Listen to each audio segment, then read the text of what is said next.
में होकर अपने नानू को दांत से काट रही है, बहुत ही गुस्से में थी ये। तो hello guys, welcome back to my channel. आप सब कैसे हैं? आई होप आप सब अच्छे होंगे। तो जैसे कि आपको पता है, पिछला वीडियो में मैंने बताया था कि मैं अपने मौसी के यहाँ जाने वाली थी, जो कि बारिश की वजह से कैंसिल करना पड़ा। तो आज हम निकल गए हैं अपने मौसी के यहाँ, और तकरीबन हमारे यहाँ से 1 घंटा लगता है मौसी के घर पे पहुँचना। तो काफ़ी ट्रैफिक भी था, कम से कम हमें 1.5 घंटे तो लग गए थे। और हम पहुँच चुके हैं अपने मौसी के यहाँ। मौसी हमारे 4th फ्लोर पे रहती है, तो हमें लिफ्ट का यूज़ करना पड़ा क्योंकि सीढ़ियाँ हमारे पॉसिबल नहीं है बच्चों को लेकर के। तो ये हम पहुँच चुके हैं अपने मौसी के घर, और मौसी को पता नहीं है कि मैं आ रही थी। तो लेकिन देख के तो ऐसा नहीं लग रहा था कि मौसी को नहीं पता है, क्योंकि मुझे लग रहा है कि भाई ने बता दिया था कि मैं आने वाली हूँ, तो उसने सरप्राइज का सत्यानाश यहाँ पर भी कर दिया। और मौसी को मिलके मुझे बहुत अच्छा लगा, लेकिन मैंने मौसी को बोला आपको तो पहले से पता था क्योंकि आप इतनी रेडी होके बैठी है। तो मौसी बोली नहीं नहीं, मुझे नहीं पता था, लेकिन कोई बात नहीं। लेकिन मौसी बोली कि आप लोग आए, मुझे बहुत अच्छा लगा। मौसी भी घर में अकेले बोर हो जाती है, तो बच्चे के साथ टाइम स्पेंड करेंगी तो उन्हें भी अच्छा लगेगा। और मुझे तो बहुत बहुत बहुत ही रिलीफ मिला आकर के, कि मतलब चलो घर से कम बाहर तो निकली। हॉस्टेज बनने से अच्छा बाहर जाओ, कहीं घूम के आओ।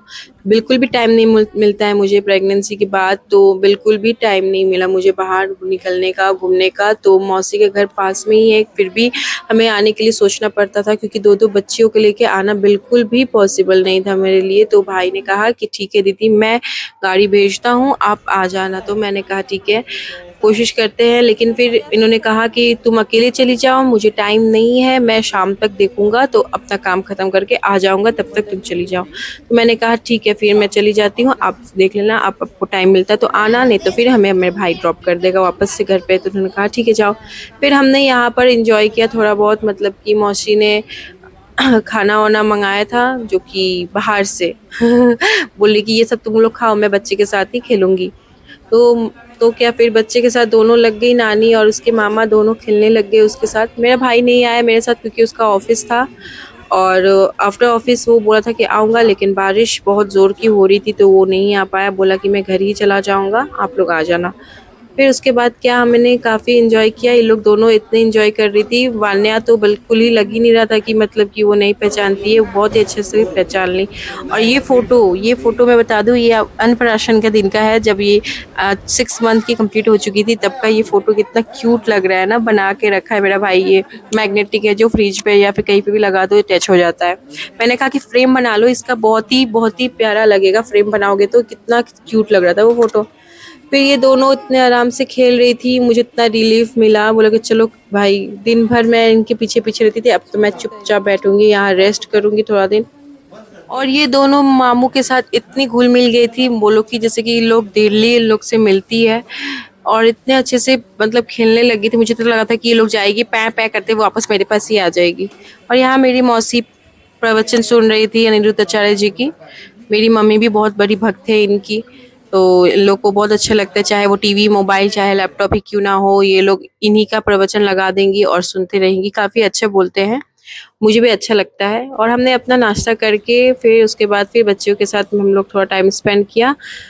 मैं तो नहीं कर रही थी, मैं तो बस बैठ के व्लॉग बना रही थी, वीडियोस बना रही थी बस। और मैं तो बिल्कुल ही बच्चे लोग के पास नहीं खेल रही थी, कि वो लोग खुद एंजॉय कर रही थी। उन लोग को लग रहा था कि मैं भी कहाँ जेल से बाहर निकल गई उतने दिन के बाद। मतलब उस बच्चे को कुछ नया नया दिख रहा है, तो बच्चा एंजॉय करता है, कुछ नया चीज़ देखता है तो उससे वो फील करता है, उसको टच करना चाहता है, उसके साथ खेलना चाहता है। जैसे कि आप देख रहे हैं कि ये तान्या इतनी खुश है, खेल रही है, इंजॉय कर रही है सब चीज़ इन लोग के साथ। फिर क्या, काफ़ी देर खेलने के बाद दोनों थक गई थी। फिर मौसी ने कहा कि मैं इन लोग दोनों को नहला देती हूँ, तो उन्होंने इन लोग को नहला दिया। फिर खाना खाने के लिए बोला कि इन लोगों को दूध पिलाना या खाना। मैंने कहा खाना खिला देती हूँ। खाना खिलाने के बाद फिर वानू को मिल गई एक नई चीज़ खेलने के लिए, डीजे। और ये उसको खुद ही ज़्यादा कम कर रही थी वॉल्यूम, और इंजॉय कर रही थी खेलते खेलते। फिर तान्या भी आ गई, बोली कि मैं भी खेलूंगी। ये तो उसके साथ पकड़ के डांस ही करने लग गई। ये लोग दोनों को काफ़ी अच्छा लग रहा था। फिर उसके बाद इसके मामू आ गए, बोले कि ये सबसे नहीं खेलोगी, तुम सब मेरे साथ खेलोगी। फिर ये खुद खेलने लग गया। फिर फिर मौसा जी आ गए। मौसा जी को देख के ये इतनी रोने लग गई, इरिटेट होने लग गई, गुस्सा कर रही थी उनको देख के कि मतलब ये कौन है, मुझे पता नहीं इसको क्या ही हो गया था। उनको देख के ये उनको दांत से काटने की कोशिश कर रही थी, उनको नहीं पहचान रही थी बिल्कुल भी। और ये उनको उसको मतलब और इरिटेट कर रहे थे। फिर ये और गुस्सा हो रही थी। एक्चुअली उसे नींद आ रही थी। मैंने कहा कि लाओ इसे मुझे दे दो। इसे मैं इसको चुप कराई, तब तक लिए मेरे हस्बैंड घर पर आ गए। मैंने कहा कि चलो भाई आ तो गए, लेकिन मैं आज जाने वाली नहीं हूँ। तो इन्होंने कहा कि जाना तो पड़ेगा क्योंकि कल घर पे गेस्ट आ रहे हैं, स्पेशली तान्या वान्या से मिलने के लिए। तो मैंने कहा हाँ तब तो जाना तो पड़ेगा, और कल फर्स्ट सोमवारी भी था तो जाना तो पड़ता। तो मैंने कहा ठीक है। फिर उसके बाद तान्या वान्या का इन लोगों का एक्साइटमेंट लेवल ज्यादा हो गया था अपने पापा को देख करके, लेकिन मुझे नहीं हुआ था क्योंकि मुझे जाना का बिल्कुल भी मन नहीं था। लेकिन फिर क्या था, यही हो रहा था कि घर पे कोई गेस्ट आने वाला था, जाना तो पड़ता। फिर मेरी बहन ने सारा काम कंप्लीट किया, सारा खाना उसने खुद अकेले बनाया फटाफट करके कि आज ही हम लोग को निकलना था। तो फिर मैंने सारा सामान समेटा, इधर उधर बच्चे का सारा सामान, कपड़े लगते सब सारा मैंने समेटा, फिर सारा बैग में रखा। ये इधर टमाटर खा रही थी, एंजॉय कर रही थी अपने पापा को देख करके। और दूसरी थी कि वो उधर खेल रही थी अपने खिलौने के साथ। मन नहीं था लेकिन फिर उदास मन करके फिर जाना पड़ा। दोनों को मैंने खाना खिलाया, खाना खिला करके इन दोनों को रेडी किया। और रेडी करने के बाद मैंने इस लोग का मतलब आज 8 मंथ की पूरी हो गई थी, तो इन लोग का आज 8 मंथ का बर्थडे भी हमने सेलिब्रेट करा छोटा सा। तो ये वीडियो मैं आपको नेक्स्ट पार्ट में दिखाऊंगी। तब तक के लिए बाय बाय।